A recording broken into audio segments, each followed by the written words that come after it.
Hi guys, so last time we discussed the basic types of online learning. This time we're going to be discussing the basic tools for online learning, and I have with me Mahboob and Mehr, the founder of Knowledge Platform.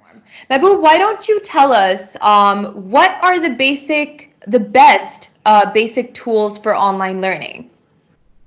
For teacher-led synchronous learning, in other words, when a teacher wants to directly interact with the students at the same time, then platforms such as Google Hangout, Zoom, and Skype are very good.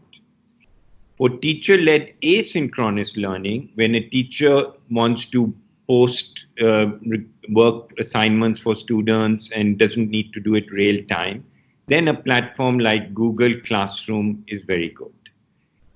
For self-study, when a student wants to study by himself or herself, go over content that's already been created, then a learning management system is very good, such as ours, Learn Smart Pakistan. So when is Zoom, Skype, or Google Hangout useful? So these kinds of synchronous learning tools are very useful when you want to engage a class and explain something to them, get some live interaction and feedback from them. They're very, very useful. But at the same time, it means the teacher has to schedule things according to a particular schedule. Students have to be there at the same time, and they also eat up a lot of bandwidth. How do we utilize Google Classroom? When is that useful? And so Google Classroom is very useful when you don't want to do something in real time. For example, a teacher wants to submit an assignment or have a discussion board with the students. So what they do is they submit the assignment for all the students, or they pose a question in a discussion board. Students come on at a different time, they respond, teacher then responds or reviews, and so on. So this is less bandwidth intensive. It's also less scheduling intensive.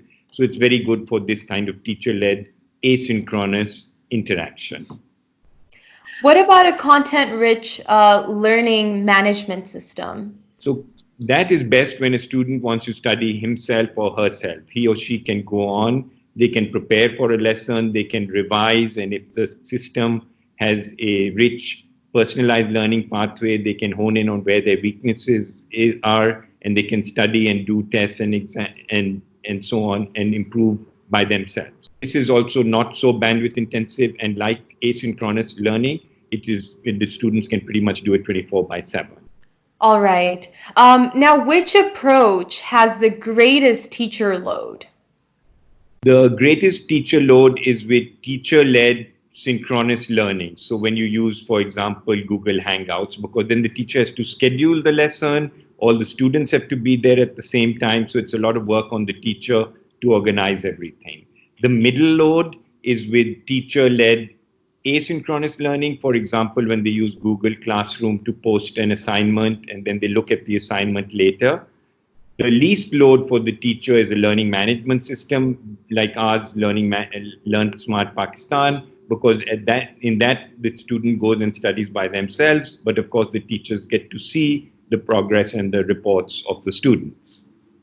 Right. Thank you so much. I think this has been a very fruitful discussion.